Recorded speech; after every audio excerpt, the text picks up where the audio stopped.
안녕하세요. 댕냥에 대한 정확한 정보와 지식을 전달하는 댕냥 지식입니다. 오늘도 이웃집에 사는 주민과 같은 편안함과 친근감을 모기로 강아지들의 행동 교정을 책임지고 있는 오윤성 훈련사님과 시바견에 대해서 이야기 나눠보겠습니다. 안녕하세요, 훈련사님. 안녕하세요. 이웃집 훈련사 오윤성입니다. 네, 반갑습니다. 오늘도 특별 게스트 완두와 함께합니다. 안녕하세요. 완두가 벌써 귀찮다고 합니다. 시바견의 특성이죠. 지난 시간에 이제 시바견의 특성에 대한 이야기를 나눠봤고요. 이번 시간에는 이제 저처럼 시바견을 이제 저희 새끼잖아요. 그렇죠. 이렇게 새끼를 키우고 있는 이제 분들을 위한 퍼피 훈련법에 대해서 이야기를 나눠보려고 합니다. 이번 방송은 순전히 사신 방송. 맞습니다. 저를 위한 방송이 될 것 같습니다.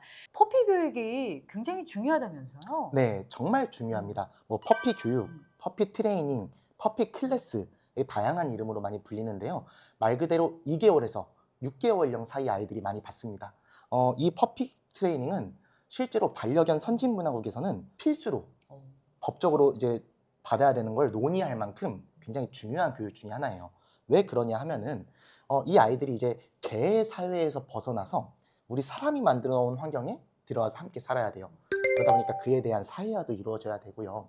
그리고 함께 잘 살아가기 위한 그런 교육을 받아야 되기 때문에 이 퍼피 교육과 사회화 교육은 정말 중요합니다. 일단 2개월에서 6개월 이내에 받는 게 중요하다고 말씀을 하셨는데 맞습니다. 완두는 5개월이니까 딱입니다. 딱입니다. 네. 다양한 퍼피 교육이 있겠지만 오늘 그러면 어떤 교육을 해주실 거예요? 퍼피 교육 말씀해 주신 대로 다양하지만요. 오늘 우리 완두가 주인공이죠. 네. 그래서 완두에 맞게 시바견에 맞게 좀 3가지를 준비했는데요. 첫 번째는 터치 둔감화 교육, 두 번째는 보호자 리더십 교육, 세 번째는 규칙과 질서 교육을 한번 진행을 해볼 겁니다. 네. 그러면 일단 터치 둔감화 교육 네. 첫 번째로 해보겠다라고 하셨는데 네, 일단 그 교육이 뭔지 간단하게 설명을 좀 해주신 다음에 실제로 해보도록 하겠습니다. 네. 터치 둔감화 교육, 말 그대로 터치에 대한 자극을 둔감화하겠다라는 건데요. 우리 저번 편에서 얘기를 나눴죠. 동물병원에서 비명이 들리면 시바견이 진료받는구나 라고 생각을 해라. 네, 그러듯이 이 아이들이 좀 겁이 많고 엄살이 좀 심해요. 그래서 어렸을 때부터 아무것도 모를 때부터 이제 좀 그런 터치라든지 발톱 자르고 빗질 이런 것들에 대해서 좀 둔감화를 하는 교육입니다. 네. 그러면 일단은 저희 완두는 이렇게 만져도 네. 큰 반응이 없는 거는 일단 좀 둔감화가 된 걸까요? 긍정적으로 봅니다. 네. 아, 그런데 이제 앞으로 더더욱 잘해주셔야 돼요. 머리가 클수록 나올 수도 있습니다. 반항을 한가요? 네. 그러면 네. 어떤 터치 둔감화 교육인지 직접 한번 보여주십시오. 터치 둔감화 교육은 말씀드렸다시피 이 아이들이 이제 엄살이 좀 심한 아이들이다 보니까 그런 감각에 대한 둔감화를 좀 진행을 할 건데요. 말 그대로 터치, 만지다죠. 만지는 자극에 대한 둔감화를 좀 교육을 할 거예요. 근데 지금 앞에 보시면 뭐가 있죠? 요가 매트를 잘라 놓은 거거든요. 이제 우리 영상을 보시는 시청자분들께도 좀 추천을 드려요. 이런 요가 매트 하나 사서 이거를 이제 교육 강화물로 사용을 하는데요. 이런 것들 하나 있으면은 아주 저렴한 가격에 좋은 교육 강화물들이 될 수 있습니다. 터치 둔감화 교육을 하는데 왜 이런 방석을 놓고 교육을 하냐? 말 그대로 좀 이 아이가 일단 좋아하는 장소에서 둔감화 작업을 해야 부정적인 게 조금이라도 감소될 수 있겠죠. 그래서 터치 둔감화 교육은 사전 작업이 필요합니다. 어떤 사전 작업이냐? 좋아하는 공간을 만들어 놓는 사전 작업이 필요해요. 그래서 이 아이들은 발바닥 패드의 촉감으로 장소를 인지하거든요. 그래서 지금 여기 딱 봐도 여기와 여기에 패드 촉감이 다르겠죠. 그래서 이 공간을 좋게 만들어주는 작업을 좀 하면서 그게 이제 좋아짐에 따라서 이 위에서만 터치 둔감화 교육을 하는 연습을 좀 해볼 겁니다. 이 터치 둔감화 교육을 할 때는 항상 이런 간식, 사료 등을 이용하면 좋겠죠. 이런 식으로 일단 처음에는 좋아하는 푸드를 우리가 원하는 강화물로 뿌려주세요. 이렇게 뿌려주고 집중도를 최대한 내 쪽으로 가져올 수 있게. 그리고 이 아이가 간식에 대한 좀 집중도가 높아진다 하면은 내 발이 다 올라오는 게 좋습니다.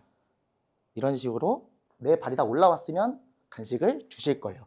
왜 내 발이 다 올라와야 할까요? 아까 말씀드렸듯이 얘네들은 발바닥 패드의 촉감으로 장소, 공간을 구분하기 때문에 내 발이 다 올라와야 이게 강화물로서 작업이 될 수 있겠죠. 그래서 터치 둔감화 교육하기 전에 이런 좋아하는 공간을, 그리고 경험이 좋았던 그런 공간을 만들어 주시는 게 좋아서 보호자님들 교육하실 때 항상 간식을 주더라도 사료를 주더라도 이 위에서 주는 연습들을 좀 많이 해주시면 좋겠죠. 다시 또 벗어났죠? 벗어났으면 다시 또 이런 식으로 유도를 해서 이 위로 올라오게 해주시면 돼요. 내 발이 다 올라왔다. 한 발이 나갔죠? 이것도 한번 올라오게 한번 해볼게요. 예, 좋아요. 그리고 올라왔으면 하나 주고.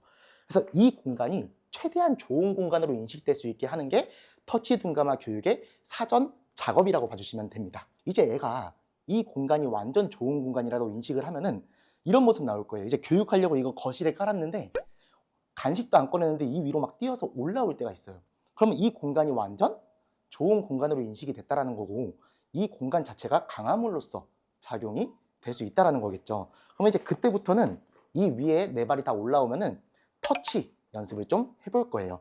우리 보통 이제 강아지들이 싫어하는 이 신체 부위들이 있죠. 귀, 발, 꼬리, 항문, 뭐 생식기 주변, 이런 부분들을 계속해서 지속적으로 만져주고 그 만져주는 감각에 둔감화될 수 있게끔, 자, 올라오게 해볼게요. 이제 이렇게 좀 적응되고 잘 올라왔다 하면은 항상 얼굴이 내 몸의 반대 방향으로 될 수 있게 유도를 해줄 거예요. 그리고 어깨 쪽을 좀 잡아주고, 이럴 때도 간식 하나씩 주고요. 그리고 간식을 이럴 때는 한 번에 주는 게 아니라 이렇게 엄지손가락하고 이렇게 중지손가락으로 잡아가지고 얘가 뜯어 먹을 수 있게, 그러면 지금 여기에 집중하지 이 터치에 집중하지 않겠죠. 예, 이런 활동들을 좀 해주면 좋습니다. 가만히 잘 앉아있죠. 이럴 때 앞발 만지는 연습도 해주고요. 근데 이때 중요한 점, 너무 안 주면 또 화내요. 얘네들 짜증냅니다. 그러면 한 번씩 주고요. 발, 항문, 꼬리, 귀, 이런 것들 해주시면은 이게 지금 어디 연습이 될까요? 집에서 발톱 자를 때, 귀 소독할 때 이런 관리 연습도 되고요. 동물병원 가서 진찰 받을 때 그런 연습도 되겠죠. 그래서 지금 우리 완두 엄마 아빠가 옆에 계시지만은 엄마 아빠도 집에서 이 교육을 해주시되, 이렇게 한 번씩 낯선 사람 대상으로도 이런 사회화 교육을 해주면은 앞으로 동물병원 갈 때 연습이 많이 될 수 있겠죠. 그럼 두 번째 교육이 보호자 리더십 교육. 네. 보호자가 교육을 받아야 되나요? 보호자도 받아야 되고요. 네. 아이도 그걸 잘 따를 수 있는 교육들이 이제 필요하죠. 보호자 리더십 교육이 왜 필요하냐 하면은 우리 전편에서도 얘기했듯이 시바견의 가장 큰 성향들이 뭐였죠? 독립적이고 자기 독립적이고 주장이 강하다. 강하다. 그러다 보니까 고집도 세다고 했죠. 그러다 보니까 얘네들이 그런 것들이 이제 성견돼서도 하다 보면 산책도 어려워지고요. 관리도 어려워지고 그래요. 그래서 보호자가 리더십을 가지고 주도권을 가지고 좀 반려생활을 이어나갈 수 네. 있는 그런 교육들을 좀 진행할 거고요. 대표적으로 콜링 교육과 산책 교육에서 좀 보호자가 리더십을 가질 수 있는 그런 모습들을 좀 볼 겁니다. 와, 많은 분들이 나한테 필요했어 이렇게 하실 것 같은데요. 네. 일단 어떤 교육인지 함께 해볼게요. 보호자가 리더십을 가지고 이 아이를 주도하고 할 수 있는 그런 교육들인데요. 우리 아까도 말씀드렸듯이 안가시바 이런 상황에서 보통 우리 보호자님들 어떻게 하죠? 얘가 버티면은 이리 와 하다가 안아줘 버리죠. 그러면 그 행동은 어떻게 될까요? 언어로 자리 잡습니다. 그래서 뭐가 마음에 안 들거나 가기 싫을 때마다 이제 어떻게 되죠? 앉아서 버티게 되는데 이제 그게 언어로 자리 잡게 되는 거죠. 그럼 이제 나중에 성견되면은 그 고집을 꺾기는 굉장히 어렵습니다. 그래서 어렸을 때부터 그런 행동이 나왔을 때 보호자가 리더십을 가지고 그거를 끊어낼 수 있는 그런 연습들을 좀 해보도록 하겠습니다. 움직여 볼게요. 완두가 이게 걷고 있어요. 우리가 산책을 하다가 여기 오토바이가 지나가네? 위험해요. 그럼 저는 이 뒤로 이동을 해야겠죠. 이렇게 뒤로 이동을 하는데 완두가 잘 따라와 주면 좋은데 버티죠. 이렇게 버티기 시작하면은 일반 보호자님들 어떻게 하신다? 완두야 가자 하면서 이따가 안 가면은 끌어안아 버린다는 거죠. 그렇기 때문에 그게 언어가 돼요. 그럼 저는 리더십을 가지고 내가 원하는 공간으로 데리고 올 수 있어야 돼요. 그러면은 땡기시면 안 돼요. 절대. 그냥 어느 정도 텐션만 갖고 잡고 있으면은 결국 먼저 포기해서 옵니다. 그러면은 그게 일단 첫 번째로 내가 주도권을 가지고 산책을 해낸 경우가 생길 수 있겠고요. 그리고 두 번째로는 내가 얘 공간을 뺏어줘서 앞을 막아주고 내가 원하는 방향으로 결국은 이동을 시키는 그 연습들이 좀 많이 필요합니다. 그럴 때는 시야적으로 막아주는 것도 중요하고 내 발로 얘 머즐 컨트롤을 하는 것도 중요하고요. 그리고 시야를 막아주면서 뒤쪽으로 이동시키는 연습도 중요합니다. 그래서 그런 것들을 같이 내가 뒤로 이동해서 공간을 뺏어가면서 시야 블로킹도 하고 머즐 컨트롤도 하면서 한꺼번에 진행이 된다고 보시면 됩니다. 그래서 제가 이제 첫 쪽으로 뒤로 가고 싶어요, 저는. 그래서 이런 식으로 얘의 앞에 있는 관심을 좀 끊어내고요. 한번 끊겼으면은 여기서 이제 플러시 사운드라고 하는데, 가자, 이리 와, 이리 와. 이런 식으로 얘가 원래 가고자 했던 공간, 이미 거기에 꽂혀있던 공간에서 벗어나와서 내가 다시 컨트롤해서 내가 원하는 쪽으로 가보는 그 경험이 굉장히 중요한 연습일 수 있어요. 최대한 이런 푸드 드라이브 사용해서 결국은 완두가 저기로 가고 싶어 했던 고집을 꺾어내는 그런 경험이 굉장히 중요합니다. 이게 바로 보호자 리더십, 보호자 주도권이라고 하죠. 보호자가 리더십을 가지고 내가 원하는 공간으로 이동을 시키는 경험이 많아질수록 완두가 보호자한테 리더십을 느낄 수 있겠죠. 그런데 아까처럼 지금 완두가 아직도 저기 엄마 아빠한테 가고 싶어해요. 그냥 가게 해줬거나 내가 안아서 데리고 가버렸으면 완두는 어떻게 된 거예요? 완두의 언어가 먹혀버렸죠. 그러면 그게 언어화되면서 앞으로는 가 이제 앞으로는 그게 점차 완두의 언어가 되겠다는 거죠. 그래서 만약 딴 데로 가고 싶으면 그냥 앉아서 버텨버릴 거예요. 딴 데로 가고 싶으면 울어버릴 거예요. 그런 것들을 좀 해결하기 위해서 우리가 반대쪽 내가 원하는 공간, 주도권과 리더십을 가지고 뺏어올 수 있는 그런 연습들이 좀 중요한 견종이라고 할 수 있겠습니다. 두 번째 교육까지 저희가 받아봤는데요. 세 번째는 규칙과 질서 교육입니다.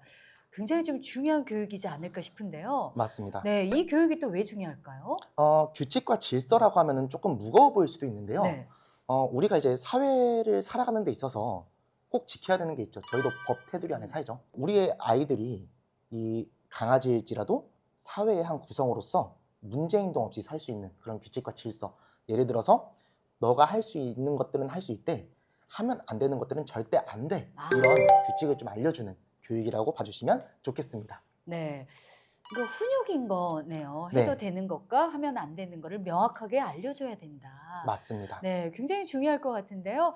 어떤 또 훈육법이 있는지 함께 알아볼게요. 규칙과 질서 교육입니다. 앞서서 말씀드렸듯이 규칙과 질서는 이 개와 사람이 함께 살아가는 데 있어서 지켜야 될 규칙이 있어요. 해도 되는 게 있고 절대 안 되는 게 있죠. 예를 들어 개가 사람을 물면 돼요, 안 돼요? 안 되죠. 네, 그런 것들을 좀 가르쳐주는 교육이라고 봐주시면 되고요. 참고로 이 장난감은 지금 삑삑 소리가 안 나지만 우리 여러분들 따라 하실 때는 삑삑 소리가 나는 스매킹 사운드라고 하거든요. 아이들이 주의력을 좀 여기로 뺏어올 수 있는 그런 소리가 나는 장난감 좋겠죠. 야, 놀자, 이리 와, 놀자. 이런 식으로 놀아줄 때 이 아이가 장난감을 물고 터깅하는 거는 아주 좋은 행위고 본능적인 요소죠. 그런데 이 아이가 이렇게 놀다가 만약 제 손에 물었어요. 그러면 그거는 절대 안 되라는 것들을 가르쳐야겠죠. 그게 바로 2개월에서 6개월령 사이에 이 퍼피 아이들이 받아야 되는 교육이고요. 사실은 이 교육이 모견, 형제, 자매견들하고 함께 살아가면서 이미 배우고 우리 사람하고 같이 살게 돼야 되는데요.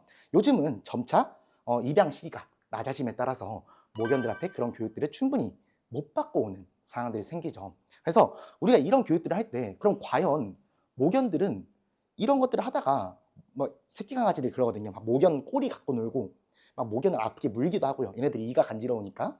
그래서 그런 것들을 할 때 모견들은 과연 어떻게 교육을 해주냐를 우리가 일단은 마인드 세팅을 해야 되는데요. 나중에 모견과 형제 자매견들과 이 새끼 아이들이 함께 살아가는 이런 영상들을 보시면요.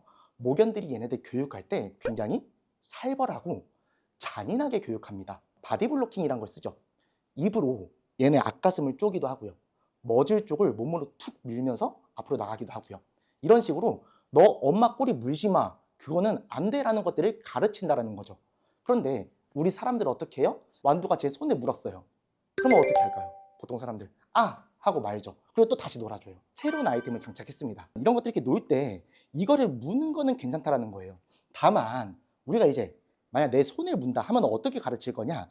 바디 블로킹이라는 걸 할 건데요. 보통 바디 블로킹의 기본 자세는 항상 이렇게 무릎을 한쪽 꿇고 있거나 팔꿈치를 이용해서 얘네 머즐이나 앞가슴 쪽으로 툭 한번 밀어주는 식으로 교육이 진행됩니다. 그리고 보호자님이 안 돼! 라는 단호하고 엄격하고 큰 소리를 내주셔야 얘가 뭐지? 라는 생각이 들 수 있겠죠. 그래서 그런 것들을 좀 어렸을 때부터 하는 연습이 많이 필요합니다. 그러면 블로킹이 어떻게 들어가야 될까? 얘 머즐 쪽을 툭 이렇게 쳐주고 안 돼! 라고 해줘야 얘네들이 이 행동은 안 되는구나 라는 것들을 학습할 수 있겠죠.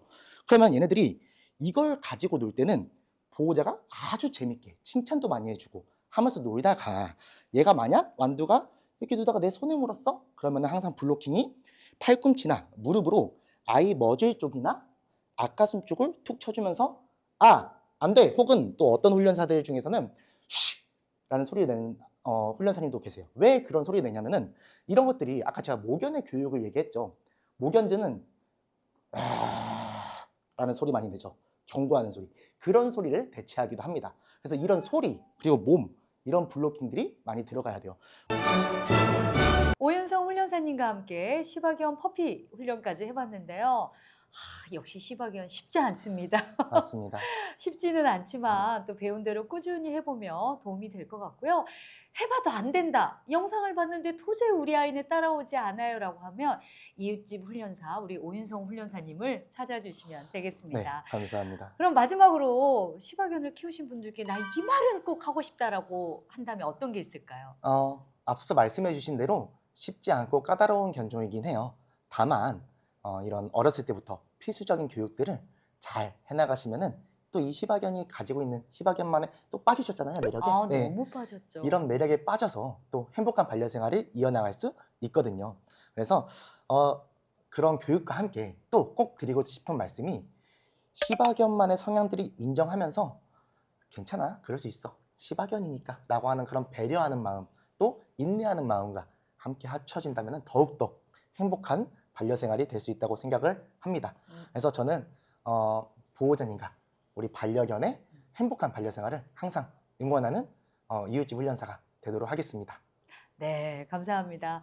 저도 우리 이제 훈련사님 말씀하셨지만 시바견은 한번 그 매력에 빠지면 헤어날 수가 없는 것 같습니다. 맞습니다. 네, 지금까지 댕냥이에 대한 정확한 정보와 지식을 전달하는 댕냥 지식이었습니다. 감사합니다.